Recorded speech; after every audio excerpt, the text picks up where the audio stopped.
Assalamu alaikum. Hello everyone. Welcome to our 3 minutes English spoken class. Today I am going to tell you about making sentence with 800 words. Let's get started. Number 1. Check. Check out অর্থ বিদায় নেওয়া. Please check out before 10 am. দয়া করে সকাল 10টার আগে বিদায় নেবেন. Number 2. Light. Light অর্থ হালকা.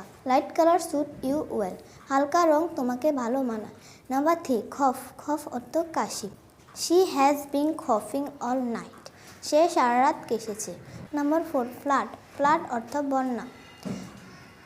The flood destroyed the town.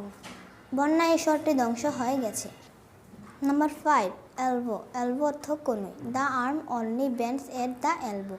বাহু শুধুমাত্র কনুইতে বাঁকানো যায়. That's all for today. See you in next video. Assalamu alaikum.